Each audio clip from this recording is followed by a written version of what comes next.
Welcome back everyone. नमस्ते सभी को। आज घटस्थ योगा श्रृंखला महर्षि घिरंट में हम आज अग्निसार अंतर्ध्वति की विधि के बारे में जानते हैं और इसके कुछ लाभ और सावधानियां भी जानेंगे। यदि बैठकर अभ्यास करना है तो इसकी विधि कुछ ऐसे है कि ध्यान के किसी भी आसन में बैठें। रीढ़ की हड्डी सीधी रहे, हाथ तनी हुई अवस्था में घुटनों पर रहें ताकि घुटने जमीन से सट जाएं। कुछ क्षणों तक पूरे शरीर को, विशेषकर अमाशय को विश्रांत बनाएं, कुछ इस तरह जैसे इस चित्र में दिखाया गया है। और मुंह खोलकर जीभ को बाहर निकालें। आंखें खुली या बंद रह सकती हैं, जैसा भी हम चाहें। सबसे पहले लंबी और गहरी श्वास अंदर लेनी है और इसके बाद होठों को गोल बनाकर मुंह से पूरी वायु को बाहर निकाल देना है। श्वास को नाक से नहीं, मुंह से बाहर निकालना है। जब तक फेफड़े और पेट पूर्णतः खाली ना हो जाए तब तक मुंह से श्वास को बाहर निकालते रहना है। और बहुत बार ऐसा होता है कि हम नाक से श्वास छोड़ते हैं, तब फेफड़ों की पूरी क्षमता का उपयोग नहीं होता और कुछ वायु उनके भीतर रह जाती है। लेकिन जब मुंह से श्वास छोड़ते हैं और पेट को अंदर की ओर ले जाते हैं, तब पेट और फेफड़ों के बीच जो मध्य पट होता है, यानी कि डायफ्राम, वह ऊपर की ओर आता है और फेफड़ों से वायु को बाहर निकालता है। इस मध्य पटल का प्रयोग वायु को बाहर निकालने के लिए होना चाहिए और उसके बाद श्वास को बाहर ही रोक देना चाहिए, अंदर नहीं लेना है।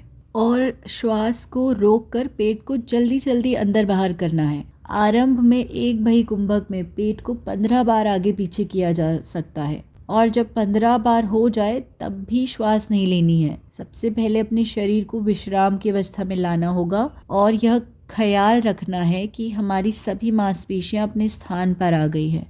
उसके बाद शारीरिक विश्राम की अवस्था में धीरे धीरे से श्वास को खींचना है और तत्पश्चात 1 मिनट के लिए या 10-12 श्वास की गिनती तक सामान्य श्वास लेनी है और इसके बाद पुनः इस अभ्यास को दोहराया जा सकता है। नाभि को अंदर की ओर ले जाकर मेरुदंड से सटाने का प्रयास करना पड़ता है, अर्थात मांसपेशियों को संकुचित करने की इतनी क्षमता होनी चाहिए कि नाभि क्षेत्र रीढ़ की हड्डी को छुए। इस क्रिया में पेट को बाहर फेंका और अंदर खींचा जाता है और इसके बाद कंधों को ढीला कर विश्राम करते हैं, क्योंकि इस क्रिया में पेट के आंतरिक अंगों की विशेष मालिश होती है। इसीलिए आसानी से पेट का जितना विस्तार कर सकते हैं उतना ही करें, अधिक जोर लगाने का प्रयत्न ना करें।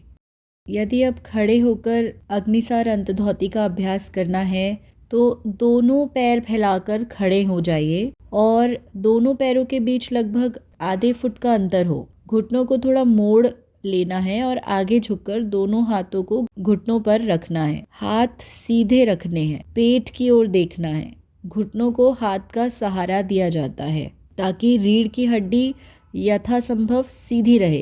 पूर्व अभ्यास के समान ही जीभ बाहर कर उदर के प्रसारण और अंकुचन के साथ श्वास लेनी है और छोड़नी है और फिर श्वास को बाहर रोककर पेट को जल्दी जल्दी अंदर बाहर करना है। अब यह जानते हैं कि किस समय पर अग्निसार अंतर्ध्वति को किया जा सकता है। भोजन के बाद अर्थात भरे पेट में अग्निसार क्रिया नहीं करनी चाहिए।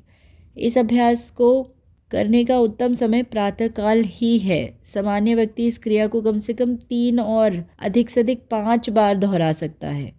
प्रत्येक आवृत्ति के बाद कुछ क्षण विश्राम आवश्यक है। जानते हैं अब सावधानियां जो हमें बरतनी है अग्निसार अंतर्ध्वति क्रिया को करने के समय। साधक यदि इस अभ्यास को सिद्ध करना चाहे तो गुरु से निर्देश लेना आवश्यक है, क्योंकि इस क्रिया के अभ्यास से अनेक हानियों के होने की संभावना रहती है।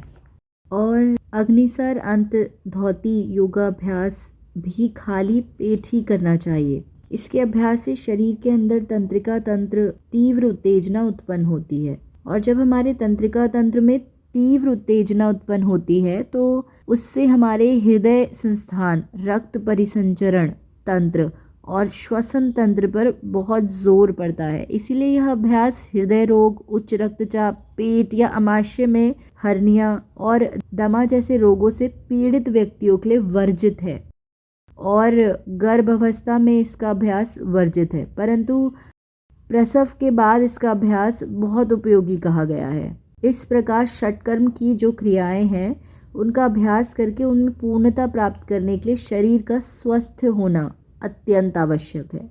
शारीरिक क्षमता को समझना बहुत आवश्यक है और उसके बाद ही षटकर्म का अभ्यास करना चाहिए।